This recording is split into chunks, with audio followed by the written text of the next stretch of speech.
Hi folks, I'm Alan Watt and this is Cutting Through the Matrix on the 12th of April 2020. I'm kind of hesitant to say I hope you're all doing well because we're living through science fiction, aren't we? And Britain was good for the sci-fis, they're very cheap types. So cheap in a sense, and so ludicrous. And the old ones, that is. Even though you watched them, there's a quaintness about them. But because it seems so far-fetched that you can laugh at them and their little cardboard sets and things like that. But they did show you scenarios that were really constructed by psychologists and the behaviorists, of course. Because they're famous for that in Britain. Even a long-running Coronation Street that lasted generations, I think. They had lists of psychiatrists and psychologists and the behaviorists and sociologists and all kinds of professionals that would deal with different facets of life and bring them into writing the scripts and putting the real life situations into the scripts, but also for things to come. That was the beauty of it. Very successful that because they programmed the generations before the big changes happened. So each big change planned every 20, 30 years was put in carefully, incrementally, in drama form. And when the things really happened to the people, they'd adapt to it the same ways as they had been trained to by the fiction, basically. Very successful. And they boasted about that too. But it wasn't just Coronation Street. Britain had been doing it for so long, with pretty good sci-fis, as I say. The ideas seem to be far-fetched, but now they're pretty well realistic when you see things happening today. It was generally about bending your reality, all completely bending your reality. And Britain had a lot of practice in doing that with wartime scenarios. You got to remember that George Orwell, for instance, during World War II, was employed at the BBC. And he gave different programs. One of his specialities was working with the group that broadcast news for the propaganda during the war to India and to different British colonies at that time outside of India too, in the Far East, and very successful at that as well. But he also did talks on how to, and this is interesting because it's back in the news again, and how to make food out of very little, because we're going into austerity. This is the biggest year plan we're into now, austerity times, and training the public in a very drastic, fast way. In a war scenario, this war terminology against a virus, you see, it's all out there, and for martial law techniques too being used in the public under different terminology. It's the same thing as martial law, of course, is. When they can fine you, or even taser you as they're calling for now, or in some countries they're shooting you. I think the Philippines shot some people who broke their quarantine, even though they weren't infected, to just refuse to stay indoors. This is what you're seeing today. You're seeing wartime scenarios. So Britain had lots of experience with World War I and then World War II, and all the other wars before that too. Because since the Bank of England was created, there's nothing but wars. That's really what the Bank of England was for, to lend to the governments for the wars. And the governments had the right then to have an income tax bureau basically set up to get the money off the public to pay back the loans. A great scam, and then America followed suit, as I've said before. But the thing is, but here we are in the science fiction, right? And it's almost cardboard sets, so isn't it? Where every day, if you watch I watch the stuff on the internet, if it's working all right, even though they've slowed my speed now, for the good of all, you see, we're sharing our bandwidth apparently with so many folk at home, but we had the same amount of folk at home in the evenings before, so how come it's slower now? But again, we're living in chronology, isn't it? Because this is a time for big corporations across the board to just plunder us all in a free-for-all frenzy of looting, basically, that we have to all pay back down the road. But even at that, we're told that you're not going to ever pay it off because now you're into the new system permanently, the new normal. And this is what they're pushing for now. And it's right in the open, of course. This was the intention before the thing broke out, obviously. I mean, obviously. And it was all done in the planning phases with the big exercises before this supposed COVID-19 broke out. Yeah, it's all done, the kind of world they'd want post-COVID, basically, and how they'd bring us into it. And there's no doubt at all about it. This is the full agenda into the new planned society, the socially controlled, the scientific socialism, where experts now guide and rule your lives. It doesn't matter if they're phony or if their doctrines are phony or anything else. As long as they're appointed there and they talk with authority, then we're supposed to obey them. In all kinds of areas, economic areas and police, military, you name it, and medical, you're supposed to disobey them, you see. How to live properly according to your betters, like Bill Gates, people like that. People who came out of special wombs and who are elevated into stardom through the big money that they have, because you pay to be made a star, you see. And there's a big club at the top that has all these different stars. In fact, they even create them to be what you think is very, very clever, etc. They're not at all. They're front people for a bigger club above them, actually, even though they seem to represent billions of dollars. But that's how the world's really run. The so-called gods, the hidden masters, as they call themselves. And they decide in their little clubs at the top how we're going to live every 20, 30 years, and where they want to take the world in every 10, 20, 30 years. All these long-range plans. We're living through it right now. Now, once again, I've got to remember this will be a long talk. And I should really remember to request that you send me a few bucks once in a while, and preferably now, because you'll forget later on, naturally, to cuttingthroughthematrix.com website. You'll see how to do it, how to donate something towards me, send cash or a check or whatever it happens to be, and how to do it and where to send it to, etc. Because, as I say, times are getting tough for all of us, and I know that too, for all of us. Some people would reap fortunes. They're the sharks who make blood while money is running in the street, as Mr. Rothschild said a long time ago. And there's going to be a lot of money to be made off the bankruptcies across the country and the world through this planned system, unfortunately. A lot of folk, an awful lot of people, this is disgusting actually, how big plans are made, and they really are made this way for war types strategies, and millions of people can be sacrificed to get big agendas through. They call them noble lies, and they work hard at it and so on, and we can see how so much is going to be fulfilled through this incredible sacrifice of the elderly and the weak and the infirm and all the rest of it. It's just really sickening to get a big agenda completed. I've done talks for so long on this because I've really gone blind reading all their stuff, and here we are living through this phase that that the Green Party in Britain literally cried to have happen a few years back. If they could just get a wartime scenario and people would obey authority and they would live under hardship conditions and accept it. And they'd all sing together, cheerily, in the underground as they were getting bombed and so on in London. She thought that was fantastic, and you'd accept the deprivations and austerity and rationing and all that. And here we are, folks, bingo, bingo. And what did she have in common with all the rest of them? Well, she was put in place by the same folk that put Bill Gates in place with his organizations that you try to use, the Club of Rome. All these groups are all one big bunch of a cabal, you see. All different faces of the same cabal, slightly different functions, some of them, to fool mainly the public. Because the agenda, they're on board with the complete agenda of depopulation.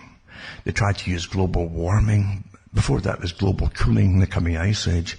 And a lot of them who really pushed that out there, like Ehrlich, with his population time bomb and all that, did the ice thing, and then they turned to the global warming thing when that didn't quite work out. And Ehrlich's wife, remember, was on the board of the Club of Rome. They're all connected. It's just coincidence, so, really. And they came out with a big agenda and how they to bring the world into a proper way of living where their betters would manage you. Exactly what G. Wells talked about. He was quite open about it. Anticipations and so on. And a modern utopia, things like that. He was quite completely out in the front with it. You'll do what you're told. You'll obey your betters. And they'd eventually sterilize the inferior types, as he called H.G. Wells. He said it was more humane. He said initially we thought we had to kill them, but we thought no, it would be more humane to sterilize them and they'll die off in that generation, and they won't be breeding any more of their own kind, basically, the inferior types. That's been on the go. This is like the 2nd century, this thing, you understand, we're into now. H.G. Wells was involved in this in the late 1800s, the latter part of that. He was picked up early, you see. And he proved to his masters then he'd be an awfully good propagandist, and they made him a star. With a lot of help, because lots of them out there really have an awful lot of help to make them a star. And some of them today, they're parading around in front of you, didn't invent anything at all. They're just businessmen, or the fronts are huge businesses. But they're made with stars from machinery. I can't believe how many people have got in touch with me, but so sick of seeing Bill Gates' face every day on the news. Well, they're quite right, you see, because he's playing the part of the technocrat now, the unelected but appointed by the better group, was a technocrat to rule over us. Well, I didn't vote for him, and I never will. And whatever he's telling us we're going to do, I'm not going to do it. And I hope you're all going to be the same. This guy's been at this for years. And once you hit that strange ding, ding, ding number of billions and billions of dollars, you're supposed to think they just suddenly become philanthropists with the same agenda. Oh, well, there's too many people.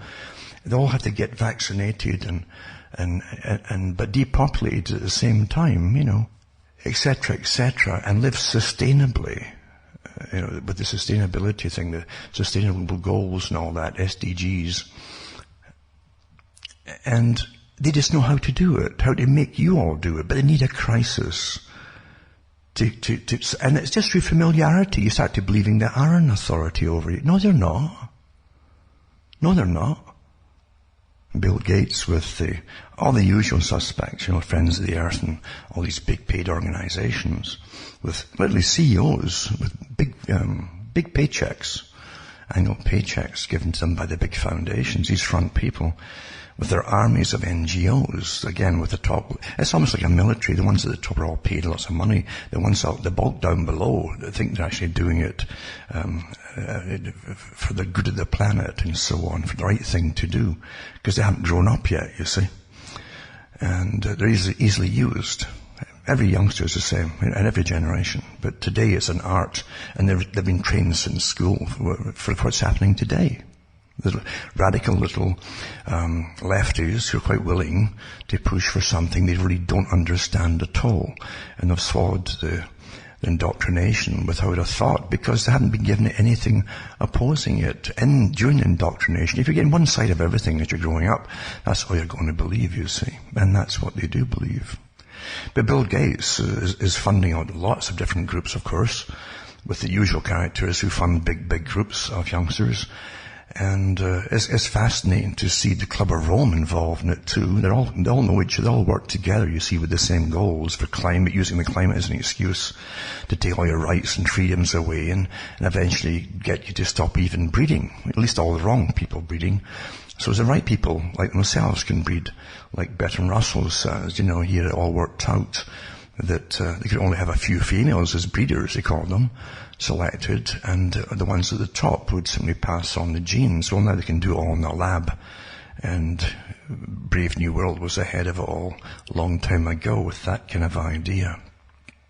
But they're going to breed out all the wrong kinds, as they say. They'll keep a few peasants at the bottom for really basic work, just in case anything goes wrong. But for most folk, of course, most folk literally in the West that grew up through the 60s and 70s and 80s were trained not to even have children. And they were trained that marriage was more than just a downer. And of course they had the pill thrown at them, the so-called birth pill thrown at them, literally like bags of them, I think, and because they didn't want girls to have children. And then come the 80s and 90s, the governments told them not to have children, just do your own thing and be happy. And then but the government said, well, there's not enough people to take over, and so we've got to import them. And in comes mass migration as everybody else is getting phased out. It was all worked out in advance for those who think it's all happening happenstance. Nothing happens in happenstance. The Bill Gates generation isn't the first of these super so-called gods, the headmasters we've had. We've had them going way back, and if you look at, as I've said before, the members of the societies that Rothschild was involved with, including the scientific elite of his day, mind you, in the 1700s, for instance. It's amazing how they were, even then, planning the kind of world they wanted to bring in for the next century. And they set up the left-wing groups and the right-wing groups. For everything that you might think of, you might like to join, they've got a party made up for you. And if you want to rebel in some way or another, or just be rotten as a child, you see, as you're growing up, they've got the uniform for you, whatever it happens to be at the time. Spiked hair, before that is just the blue jeans, and before that was bell-bottom jeans and beads and everything else. And whatever it is, they've got a uniform made for you. It's so perfected. Nothing happens by itself in this system, I hope you understand. And here we are. They couldn't get it all rammed through. It gets living austerely, you see. Stop driving altogether is what they really wanted. Agenda 21 has it plainly stated there, which all your governments agreed and signed on to. It says in it, no private vehicles eventually. It'll be simply essential vehicles only. That's police and military and ambulances and government inspectors and things like that. So in the meantime, they're getting phased out with temporary electric cars. Until you're locked down. And think about getting locked down into your community. Well, you won't need the car now, won't you, if you're in the city, will you? You understand how this is the big windfall they were looking for. They couldn't make you do it voluntarily and give up eating this and eating that or even eating meat. So you can full steam ahead into authority, martial law type authority, to save us all, you understand, but take all your rights away. The oldest trick in the book, to save us all. You've got to allow others to make your decisions, every decision really for you, like Russell said. A world of experts. And of course they're all politicized experts. There's front people who get paid awfully well to tell you all lies. With an authoritative attitude though. As long as it's convincing, you'll follow it. And here we go into, isn't that amazing to live through these times? If you've read a couple of 100 years of their books and their different surveys and all their wishes and agreements and the agreements they've signed on through the United Nations, all of them come into fruition suddenly when, as I say, they couldn't do it through voluntary means. Remember what Carl Quigley said, awfully important, Professor Quigley. And because he was a historian for one of the private groups that still runs the world today. There's different levels of them. And the bureaucratic kind that work really as journalists, a lot of journalists, and travel the world and so on. And they're often appointed within governments, the Council on Foreign Relations. He was the historian for them, and he said that we've changed the world so much through what we've done. This private group from England initially, running the world now in the CFR branch in America. It's all the same group. Then you understand it's quite fascinating. He quickly said that they changed history so much that he thought it was time that they announced it to the world, and the world would simply accept it. He believed, you see, that he in his own class, in his own type, had the right to rule the rest in a technocratic fashion, being specialist, you see. And already that's what his job was to train diplomats and different people in the American government and diplomatic capacities, basically, and how to negotiate things with other people across the world, superseding the forms of government or democratic governments as you think fit, because they have a different way of doing things in reality. It's not like what you think it is. Those who are appointed really don't see themselves as serving you, the people down below, at all. It doesn't enter their head, actually. And they think they're superior, like benevolent dictators, that whole idea. But Quigley himself said, the thing is, you've got to understand, you've got to constantly basically shape the minds of the public, the herd, the great herd, for what you want them to do, for you, without them knowing about it, really. And he said that you can do more in 5 years of war. Because you can take the reins of power over completely and people will obey you to save them. So 5 years of war can do more than 50 years of propagandizing in peace. Trying to convince the public, you see. And that's what they've been doing for the last 20 years with the world's going to fall apart with global warming. It's just going to fry, yada, yada, yada. And we're all going to die. And it's all your fault, all you people, it's all your fault. And the ones who tell you that, like Al Gore, and you've seen all the houses they have and all the electricity they use and so on, doesn't matter, and the jets that they give fly across the planet and stuff like that. Reality doesn't matter, you see. You got to be trained to be guilty and feel bad about it. And it works awfully well.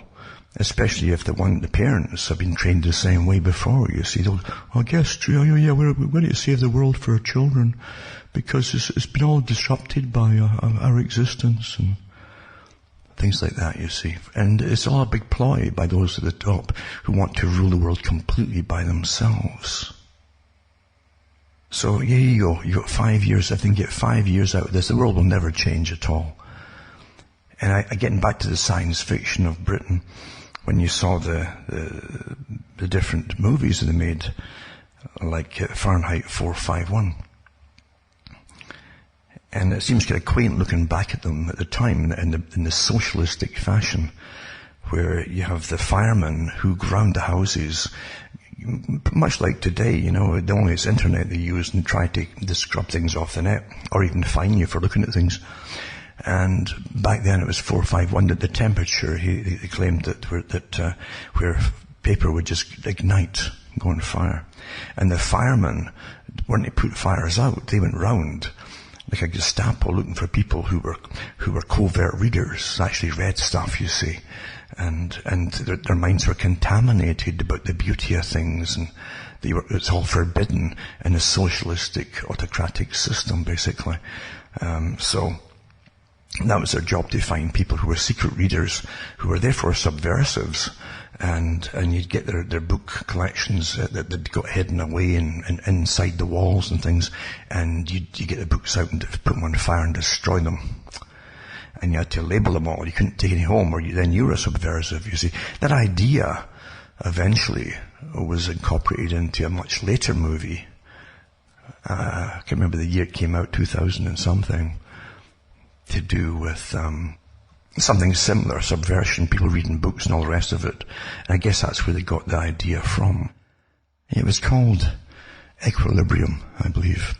And everybody in the system, every citizen too, and every cop had to take daily drugs to flatten their responses, emotional responses, because emotion's a bad thing, you see.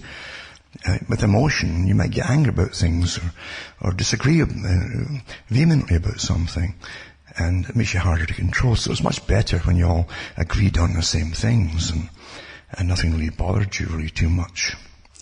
But getting back to 451, Fahrenheit 451, yeah, they'd burn your books there in that one too. And in one scene, they show you, they're looking for the renegade, the guy who breaks free and realizes that he liked to read books and things, and it's awfully interesting and important. And they're after him because he's one of their own, you see. And they grounded these housing schemes, typical British little housing schemes, all socialistic, and little boxes, one after the other. And the people they're ordered from the van going around with a big tannoy system in it to get out their homes and assemble with their families in the front garden so as they could all be seen. And they dutifully all complied, you see. And even then in 451 too, drugs were profuse, especially for people staying at home, for home people, because they're bored stiff. And had interactive television where you could take part in shows yourself from your own home and get drugged when you're doing it. In the other movie, the Equilibrium movie, the people injected a drug into themselves. It's the same too. You find the same thing with Brave New World. Huxley knew, and he held hope out, actually, Huxley, that a drug would come out that would make people very compliant and happy regardless of the circumstances, and without too much side effects, basically. He looked forward to that time. Because if people had their own minds, you see, you take a lot of very careful management to keep them in line without taking all the rights away, because then they'll really rebel. But if you have them drugged, they're compliant, they're happy. And people have been waiting and waiting for the drugs to come along and be forced upon the public. But they didn't do it that way. They simply made it legal, and the government financed it and subsidized it. Now you buy your own drugs, you see. It's not coincidental, folks. All ham just in time for this, where folks can stay home and get lots of drink or take drugs and lots and lots and lots of entertainment. It's interesting too that sex has always been used for control, as we all know. And anybody went through the 60s and the 70s with an 80s through it with the sexual revolution. It was incessant, all promoted from the top. The BBC, the posh accents you see at the BBC. And they used to only bring people on who worked there at one time from Eton. That was their favourite place to recruit all their employees from. So they all talked with the posh accents, you see. Were kind of sneeringly, condescending to anybody else that was brought on. But here's the BBC, the posh ones, you see, promoting for the people at the bottom have sex and rock and roll. And aren't we naughty, we're all on drugs. And they literally would bring on people. I think Benny Hill did a good impersonation of one of them, who he talked right that in that mine. And he was a drug star. Same thing actually. He was drugged and a star. And he kept falling off the chair because they actually had people doing that at the BBC doing these interviews. And the youngsters were seeing this and they thought it was great that this renegade, in reality, the real ones, were falling off the chairs because they didn't even know where they were half the time. And that was promoted from the top. You understand now? You're starting to get it. Promoted from the top. I did talks years ago about that when at colleges and the universities the drugs were being thrown over in bags over the walls by the secret services, In the States, had the CIA groups doing the thing too to make sure it took off, making them free and plentiful. And that's how they really promoted it all. But yeah, aren't we naughty to the children? And the children hadn't the brains at that time and the common sense. They said, wait a minute, why are the posh ones pushing this on the people? It didn't dawn on them. So you had sex, and initially it was pop, they called it, for the music, and then it was rock and roll. So it was quite fascinating to live it through it all and see it being pushed, because sex is a tremendous thing for disrupting all of the way things were. You wouldn't have a partner you'd marry and have children with. The idea was to have multiple partners. And like H.G. Wells said way before that, he said, if we encourage them to have promiscuous sex by almost forcing the women, he looked forward to before World War II, looking forward to it. He said, if we can get the women into the factories to replace the men who are all fighting, they'll have more affairs in the workforce with the men who are still there. And they're less likely to stay with one man once it's over. That was the idea. It was quite plain about it all. There was no real secrecy. They boasted about what their plans were, and they're awfully successful. So they knew that if they could stop the bonding process that happens naturally during sexual activity with a partner, if they could prevent that from happening, then they'd conquered the society. And they generally wouldn't have children, especially if you gave them free abortions and things too, for any mishaps, even though they had the pill. And that kind of thing. So sex is a tremendous weapon, because you can disrupt the family unit with it. And here you go. It's there again too. As you're going through this crisis today, you got booze at home, and you got all these articles about how the police are to manage the public, because they know there'll be a lot of domestic violence, not just the men, but women too. If they have enough booze and they're stuck at home and get cabin fever at home. And then they're on drugs as well, which they can purchase or have delivered and all the rest of it. And the police are told to look out and how to manage it, but more likely under the circumstances, So it's all, and then they're getting all this cheap porn, you see. Pornography. Oh, the big porn hub is given free ones away in some countries and stuff, free memberships. You can see it all in action at the same time. And in the Daily Mail a few days ago, they had some of the best businesses that are still working during all this supposed lockdown and so on. And it was sex shops, what they're selling. I guess the folk are so bored with whatever else, but it's astonishing to see all the techniques that were laughed at when they were first announced by people who were conspiracy theorists, who were simply quoting from the books by the people who were planning it, who were all from Oxford and Eton and Cambridge and so on. But it's astonishing, isn't it, to live through it all and see it all happening. So everything was thought out in advance. The drugs, you keep it at home. And lots of entertainment, cheap and pretty well free at times too. And then a temporary suspension of rents or mortgages for a lot of people as well. They'll probably lose their shirt eventually, of course, along with their homes, but at the moment they can just have a sort of fun as they look for more ways to amuse themselves as they're stuck in their homes. So yeah, all the old sci-fis are here. The ones people used to laugh at and say, oh, isn't that ridiculous? And really, huh? Is it really ridiculous? Who would have thought a policeman would be telling you to get home? If you were 70 years old, huh? What are you doing now? Are you a child? No. You're allowed your one short walk, eh?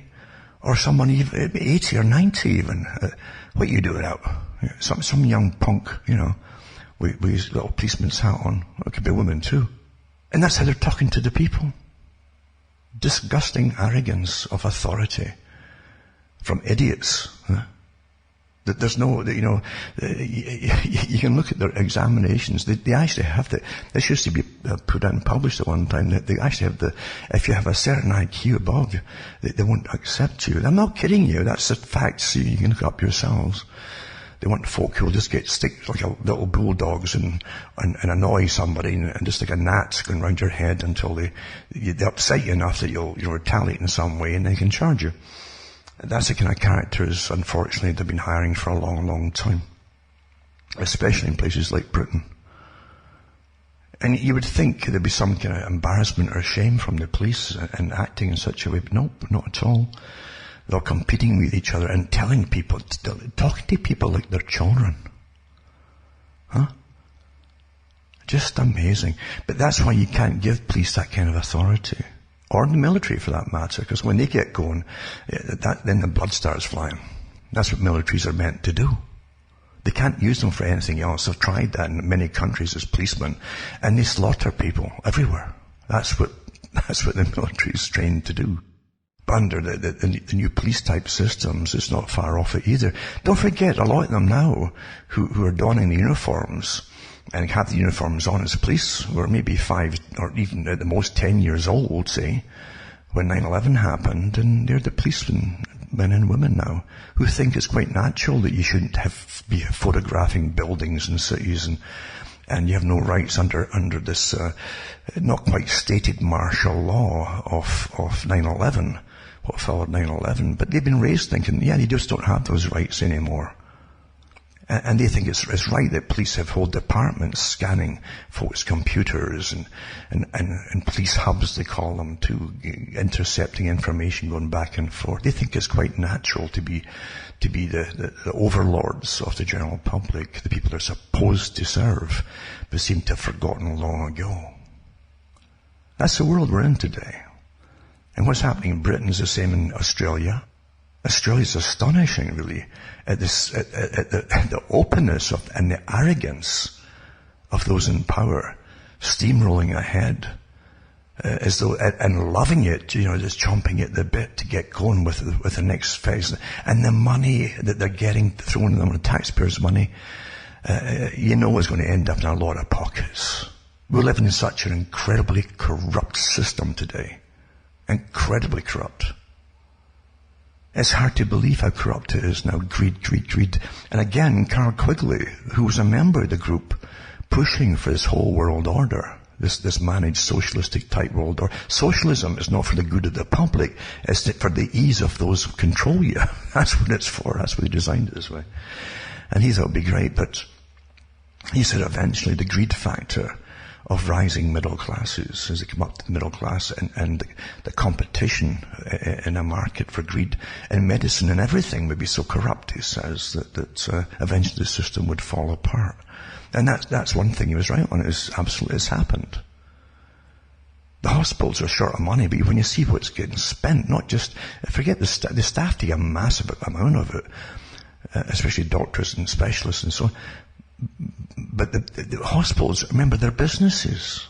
And they have big boards, and they have investors in them. And most of them belong to chains. They're like chain stores. You don't realize that. And they've got to get more and more profit in every possible way they can. And here's the thing too. Every generation is trained, especially the ones who were brought up in austerity. I mean, Britain, when I grew up, literally, you had ration cards at birth. Ration cards literally kept going for years after World War II. And then after that, folk couldn't afford meat anyway, if they could get it at all. And if you did, it was very, very scarce. And maybe once a week, maybe less. And that was normal, because you had 2 world wars, and in between you had a Great Depression. Then there was a constant Great Depression from before World War I, all the way through. And then after it, through the Great Depression and the World War II, and rationing it right up into the 1950s and almost into the 60s. It was by the 1960s you started to get a bit more pocket money for a little while for some of the people, not all of them. And you had wages, price and wages freezes, wage and price, or price and wage freezes they call them, by government decree, and folk just couldn't get ahead if they were at the bottom. The prices still went up, even though it was supposed to be frozen, but the paychecks didn't go up, and taxes kept increasing. They even had brownouts, which we're going to bring back again, which we've been chomping at the bit to bring in before this happened, this present COVID thing. And here they'll start to do it under austerity programs. I gave talks on this for years and years, at this whole agenda, because I read what they publish, you see. And there's no conspiracy involved in it, unless what they're doing is a conspiracy. It's a conspiracy of keeping the people in the dark. That part is true. And then you'll often hear about governments meeting behind closed doors. Well, what do you think that is?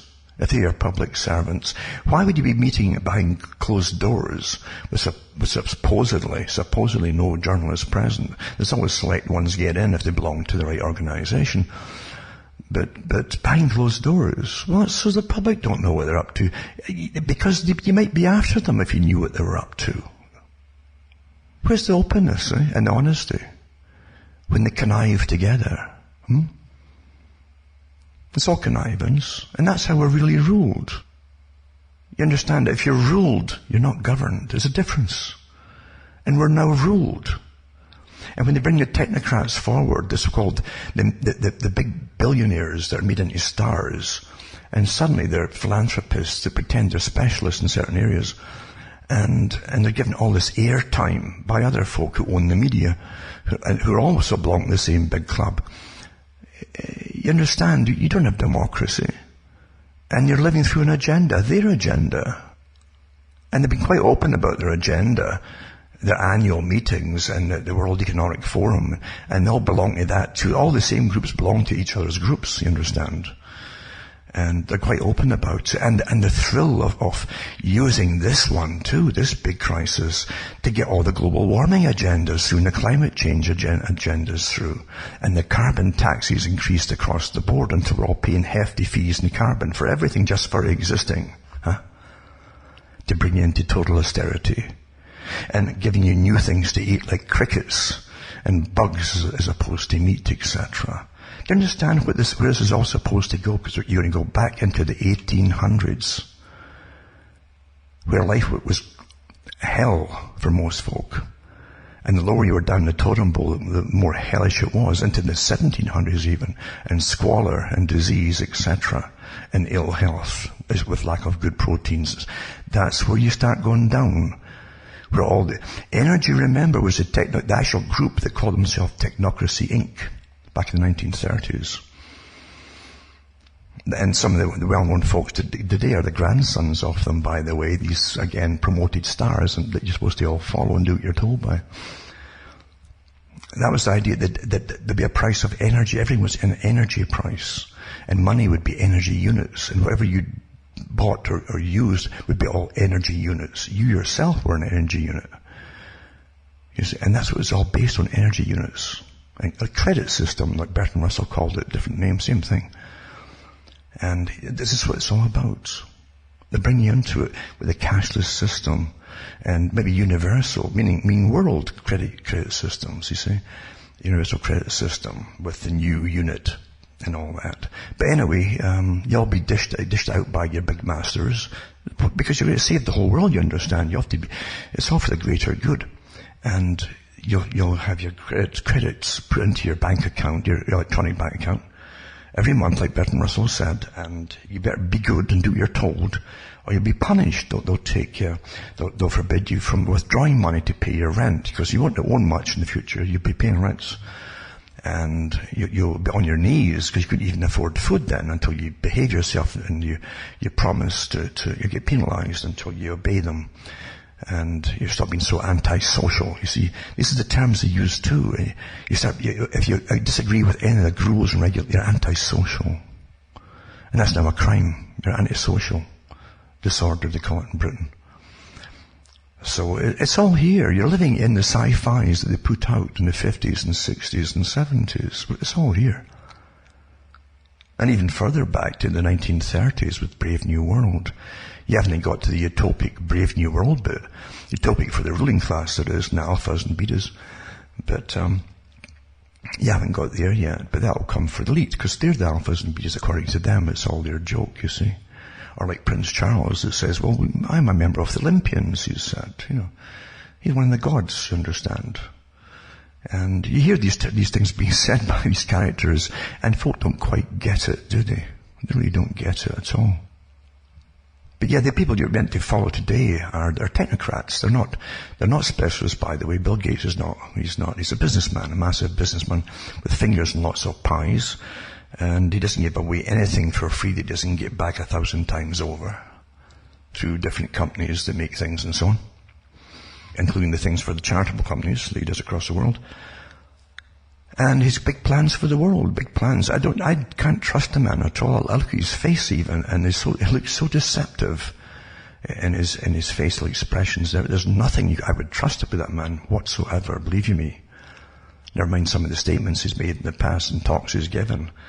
No, you can't trust a man like that. You can't do it. But that's what we're in today. We're given these characters. Some of them will know how to live or not drive, or what to drive, or maybe their vehicles to drive. But all the rest of it is technocracy, basically.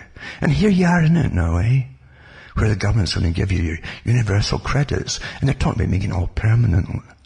I'll just stay home and don't go anywhere, and I wonder if we'll become like the troglodytes that lived in the caves in ancient times. We'll be so pale, like anemic vampires that need a good drink. And we'll kind of come out once in a while to get yelled at by someone in a police outfit who will taser you if you don't obey them and get back in your cave. Maybe that's how it will be. Because look how fast they've got everybody doing. And that's part of retraining people, by the way. You make them do incredibly ridiculous things. It ties into, thoughts always tie into thoughts, you understand, which are all connected in little groupings of connections and clusters of thoughts and thinking, because topics are the same way. Look how you've been trained for the last umpteen years, but again from the top down, as to what you see with certain things, right? You'll know what I'm talking about. You can't say what you see anymore. You might even get fined because you say what's obvious, self-evident. And that term, self-evident, like the Americans have it in their constitution, when they're talking about things like natural laws. Self-evident. There's nothing to be disputed when it's self-evident, you see.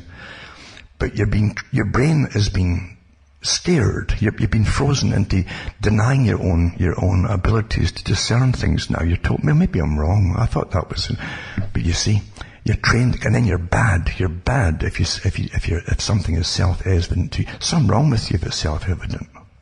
You know where I'm going here. But then you take that, you've been trained already into this aberration of doubting yourself, doubting your discernment. That's imperative to change, you see. And then the next thing is, you're not 6 feet apart, you lot there. And so you're all walking down the road and kind of signing to each other, because the further away you get, you can't hear each other talking. If you yell, a couple stop you and ask you why you're yelling. So here you're going into this new trained system of something that's utterly ridiculous. Utterly ridiculous. Do you know, if you're outside, do you ever take, and you get fined if you do, mind you. So you can't win in this system. If you have little bits of paper, take little bits of paper with you. Just little bits, you know. And if you're outside and a cop yells at you, right? Drop a little bit of paper, and if you're downwind from him or her, you yell at them and get out of the way, because their breath, even if it's 20 feet away, is coming in your direction with a little breeze, right? You'll know where you understand what I'm saying here? Because then he'll get you for littering, though. But you can say, but I'm just trying to save my life, officer, you know, because you're in danger by breathing and shouting in my direction. And that breeze is carrying way past me as well. I mean, if those folk down there, way down yonder, you might have killed them by your breath. That's real bad breath, isn't it? But this is how ridiculous it all starts to get. But when you get into the stores, it's not so bad. You see, it's okay to go into a store, it's in a closed environment, you're all breathing the same air. That's somehow okay. If you're allowed in for your rations, you know. And how they've trained folk too to follow. It's like, did you ever see Oh, What a Lovely War? It's a good satire on how war is, and how the governments get you all riled up and use the young characters to join up, and they're all called Smith in a satirical way in the movies, to join up and things like that. But towards the end, you see a line in them, in a ghostly kind of line, going across a hill, and they're following this tape. It was a yellow tape, I think it was, or white or yellow. And that's all, because they're blind now. They were all gassed, you see, in the trenches. Well, here you are going along the Walmart places now, you're following the yellow tape. And all, just the same way. And here, don't stand there, stand here, you know. And here's all these adults doing what they're told. And there's no sense to it at all. There's no sense what. Do you realize anything you touch, it doesn't matter how far apart you are, anything you touch on those shelves, someone stocked them. Hands stocked them, those shelves. Are the items you're buying 6 feet apart? No. They've all been contaminated in some way by someone touching. It's farcical what we're going through right now. But see, the intent is not what they're telling you. The intent is to get you to accept the absurd, because we've got a lot more training to do to you. I really mean this. I honestly mean what I'm saying here. They've got a lot more training. They can't let this just get, a lot of planning went into this whole thing. A lot of planning. Never mind the Johns Hopkins big experiment with the Gates Foundation and so on in 2019. You know, 2 or 3 weeks before it actually supposedly broke out. Or the Rockefeller one too, 2010. Or the military one, by the way, they had for the Navy even, just before, that's the same time actually as the one that Johns Hopkins had. It was a massive exercise, you know, all planned in advance, but here you are living through it. It was just coincidence that it was all just kind of perfected what they would introduce, including the social distancing and all that stuff too. Just coincidence, eh? That was all in the Rockefeller one, 2010, the social distancing and how the people would have to stay at home and get paid by governments and stuff. Just coincidence again, you understand. They're good sci-fi writers, or whoever did it for them. But that's the world we're living in, folks, and they've got a lot more to do. There's no way. They're almost pleading for folk to start killing over with COVID-19. They really are. Canada's been bringing lots in, still bringing them in from India and Africa and all over the place, saying that these are folk who get a pension and can't go over there back home to live again, you see. And it's cheaper. So try to get them to come in, to get the numbers up with folk who've got it. That's the only thing I can think of. That's the only reason I can think of. Because they've never followed any of the quarantine rules to defend a country. You never risk a healthy population. That's their first law. You stop all aircraft, literally all aircraft, to defend a healthy country. If you bring the infection in, then you've just defeated the whole purpose of it. You see? So, there's more at work when they don't follow any of the basic rules, as you well know. And then the kits they've got, all the test kits, are just a joke. Absolute joke. Even the labs are admitting that now. And so many of the tests are getting contaminated inside the labs now. That happens as well. And there's even studies come out by the top virologists and organizations admitting that even vaccinations for flu can influence these COVID results as well. There's all kinds of things going on here. But look at the incredible push that you've had to terrify the whole planet. Absolutely terrify it. And they made sure they were churning out these pretty awful pandemic and plague movies for years now, to make sure you all got them. Oh, there's that kind of tent they put up there with that white tent, and there's that bit you walk up there, and you know that the folk that'll get in there just get wheeled out the other side of it. Oh my God, you've all been trained, you see. So they go into action and they start putting all these tents up, and the military put 120 of them up in the States in different cities, and they haven't used any of them. They're dismantling them, some of them now. They didn't have one patient.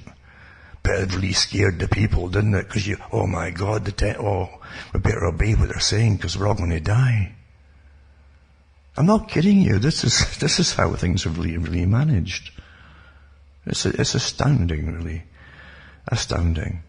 I've got the old Socialist International plans for the League of Nations that morphed eventually into the United Nations.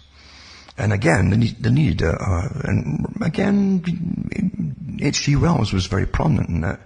He had a big party. He was overjoyed. He wrote a book about the League of Nations. And he said, we can use the bureaucrats and the technocrats to bypass governments. And so, because bureaucrats on higher levels, you see, they really are technocrats in a sense. They don't serve the public. They don't pretend to serve the public. And they probably don't know most of them even exist. You don't get their names or anything. But they're heads of all the departments that run the country. And he said that now, he says, we can buy, the bureaucrat in different departments in Britain can converse with bureaucrats and with people in Germany and in France and across the world, he says, and let me bypass all the politicians. Basically, because the politicians, no matter how they're all roguish and crooks and all the rest of it and terrible psychopaths, that they have to put a pretense on serving the public. Whereas now, of course, they could just bypass all of that and converse with each other and get things done and even make their own laws and rules. That's what you wanted. But better than that, though, they had it broken down into departments. And I've got the old books from the League of Nations, you see. And there are different departments already set up for running the world. And the regions, too, that eventually morphed into the 10 regions eventually for the United Nations. And the Club of Rome even uses the same 10 regions today. All connected, it's not coincidental. And the League of Nations also had a Department of Health, you see. They would deal, again, with mass vaccinations and inoculations. And they were so enthusiastic about the power they would give the scientists now, you see, in the early days. And back then, they hardly knew what a virus was. They had all these plans on vaccinations from the very young and how they keep pumping things into your body your whole life long. For every citizen in the world. They really had all these great big plans, you see. They didn't really let it go. And they're still at it today with their big plans, regardless of the rights of the public. You understand, you've got to be trained that you have no rights. That public safety overrides rights, you see. And since you get big pandemics or scares of pandemics or even bogus pandemics, the things in the past with H1N1 and so on, it came and went. And the ones went 2009, 2010, for instance. The WHO tried to get the scare things going, but the numbers didn't add up. And some of the countries had more folk dying of the flu then than you're dying of COVID today. And even the flu. Have you found the numbers of the flus right now that are killing people? You'd be hard pressed to find them. Because they're all getting lumped in with other ones. I've got the reports here. I'll put some of them up tonight because it's been admitted now. They're lumping in suspected with confirmed, and then they're admitting to all the confirmed are not really confirmed because they break it into pneumonias. We'll add them in too, etc., etc. So the actual cause of death is to be put down. They're telling them now, put them down as COVID. That happened again with the previous flus, actually. I remember them well. Where in Canada, and I kept all the articles, by the way, and I gave them over the air at the time, as that was going on. They actually told all the doctors and the clinics and so on that were dealing with it, and the hospitals, that they put them all down as that particular flu that year. It was a few years ago. Under the guise I couldn't test them all, I just put them all down for it. And so anybody even phoning in that back then with a sniffle or for advice or whatever was put down as having that particular flu, even when they didn't. So everything's always fudged, for the big agenda. And we are living through a massive agenda because the whole austerity program, the new way of living, where rulers were maybe experts, and every area would have experts. It'd all be monitored, maybe even chipped. You see, it's all wide open on the cards, right in front of you now, because it's in the open, and being hailed by again from guys like Bill Gates, that's got a finger in every pie when it comes to making money in business, all for the good of the planet. You understand? And there's nothing to guess at anymore. It's fascinating to live right through all this and watch it happening. And watch the people being trained so quickly. And yes, they will stop thinking for themselves. Russell went through it again. There's nothing new that's happening. The behaviorists did big experiments for the last 100-odd years on us all to make sure that different techniques would work. And they do work on us. And when you deny your own sensibilities, you're wide open to be reprogrammed completely, and to even walking backwards if they tell you to do it. They'll give you some ridiculous, I'm walking backwards, and to say it's safer for society, Yeah. And that's really how, Russell said too, we can train children to believe that snow can be black. And if we keep them away from other children until they've grown up, they'll always think it's black. And you can bring a whole generation up thinking it's normal. You walk never get closer than 6 feet. And stay in your homes as much as possible. It's so farcical. And then the police again, to stopping people. I'll put one up tonight too. A little clip from a YouTube where a woman in England was on her way to a store for a little grocery bag or whatever, and had a stop at the park bench and had a seat, and along come the two cops, Like, what's she doing there? Why are you sitting there? And she told them, she says, I'm having a seat, And the whole point is a short time. Like, the longer you're going to be out, you're going to pollute the atmosphere. Do you really believe this rubbish? Do you understand how you could put this in a movie and folk will laugh at it a few years ago? But it'd be so ludicrous. There's even a church in the States where to get around the gathering together thing, they're going to drive round in a circle in some field somewhere and have a kind of a service in their cars, like a drive-in movie. See, all these behaviorists behind the scenes working, and playing with you, try to get you involved, make you think it's all exciting. That's what they do in wartime, the same kind of nonsense. Then they'll have these shows of healthcare workers outside there getting applauded by the public. Meanwhile, some of the hospitals are empty, except for the ones outside clapping their hands. Not kidding you.